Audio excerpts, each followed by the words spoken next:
Good evening to all of you. Thank you, Mr. Base Secretary, for that wonderful introduction. And let me thank at the outset the outgoing chairman, Mr. Bhathi Bulumulla, the Secretary General of the Plant Association of Ceylon, having invited me to come to this wonderful and memorable occasion. Mr. Niraj Timel, Chairman of the Tea Board, and other distinguished guests and my dear friends. It's indeed a great pleasure to acknowledge your invitation and to be here today when you are celebrating 167th anniversary annual general meeting of your organization. Yours is the second oldest one, I understand. So the Chamber of Commerce is the oldest organization in Sri Lanka. Yours is the second oldest one. And 67 years means a long period of time. Few generations have passed. And your organization and its membership, since its inception, had contributed immensely to the social and economic development of this country.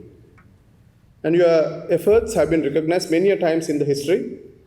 I saw in one particular meeting, one of the former prime ministers of the country, late Honorable S.W.R.D. Bandaranaike, had said very clearly, the throne behind the power, he was referring to then government, is Ceylon Chamber of Commerce and the Ceylon Planters Association. So you can understand the magnitude of your contribution to the Sri Lankan economy.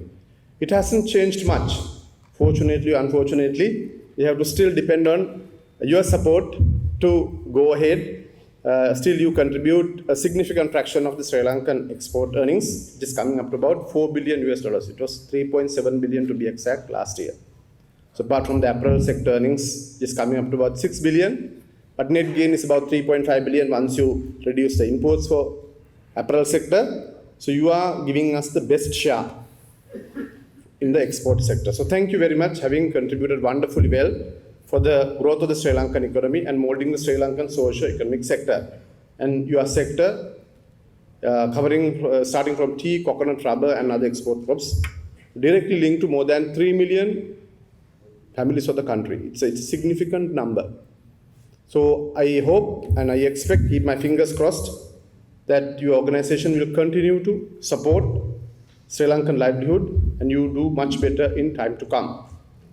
So I was very intently listening to the speech made by our chairman. At the midst of his speech, I was wondering why I am here to listen to all that. Out of that his speech, it was six chapters. Was to criticize the decisions made by our government. Yes, we have acknowledged several times. It was an erroneous policy decision. We tried to reverse it, but it wasn't too long. We didn't have fertilizer for about 6 months' time. Things are coming back to normalcy. But it's not only the fertilizer, but other multitude of factors have affected our crop and our plantation sector, if I may say so.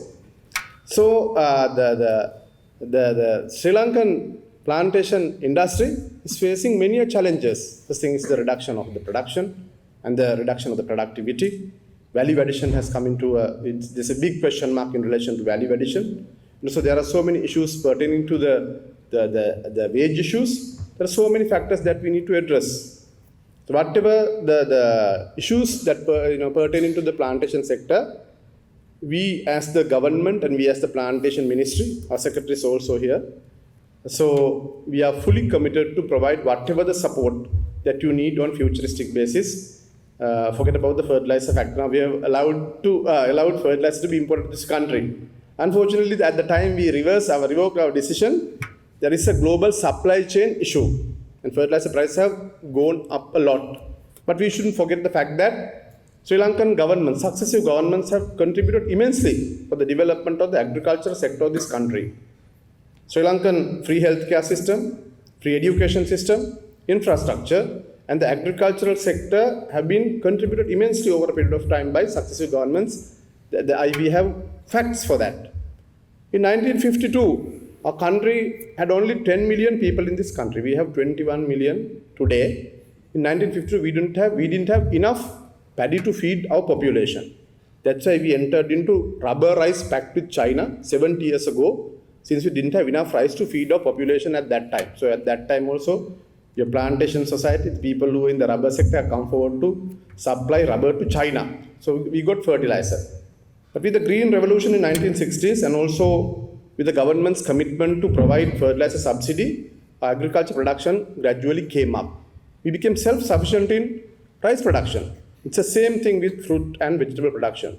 Your crops have also had gone up a lot until 2013. So tea sector, rubber sector, they were gradually coming up all these years. But it has come to a stagnation after 2013. So tea sector had recorded the highest crop in 2013. If I'm not mistaken, we produced about 340 million kilos. And it came down, it had come down to 300 million kilos per year. So fertilizer debacle, so that was the key issue here. But we very clearly know, you know it much better than me. So we had a crop of nearly 300 million kilos in 2021. We didn't have fertilizer that year. So that was the most adversely affected year. In 2021, we had 300 million kilos. But in 2020, in that year, we had reasonable amount of fertilizer available. There was no ban at that time. Our production was 270 million kilos, 30 million less than the average value. Why is that? It was because the country experienced a prolonged drought. That's why we say it's not only the fertilizer per se. There are other factors. Your soil is eroded, your soil quality has gone down a lot. There are no organic matter in soil. So farmers do not adhere to basic practices. I heard that we recognize your efforts, Mr. Bulmulla, but you should understand and you should very well know clear statistics. Your contribution from the RT sector had gone down to mere 24% over a period of time. 75% of tea is coming from the tea smallholders. That's not to undermine your organization or your efforts, but you can do much better in relation to improving productivity, improving production of the country. So that's the way forward for us, because the plantation sector, you have a lot of expertise in this region. Most of your families have been in this engaged in this business. You know much better than me. It's in your blood actually. With that only, with your expertise only, with the help of the other organizations that small timers, the tea smallholders, so the other small farmers have come up with their living standards. So we don't undermine that, but at the same time, we need to look at different sectors. So for what is the way forward?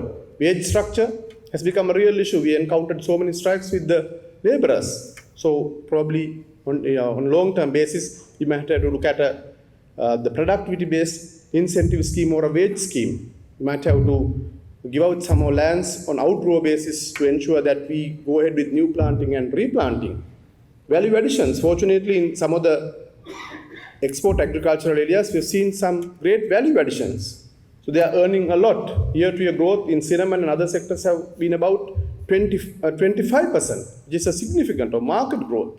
So rubber sector also performing reasonably well, even though they import a sizable quantity from the other countries. We were trying to mitigate that because certain times the farmers were affected, but they are doing well. Coconut sector has enormous potential. Our growth had been more than 20% value-wise, volume-wise, year-to-year, all the sectors. So we have a lot of potential. Fortunately, all that is thanks to the richness of the mother country.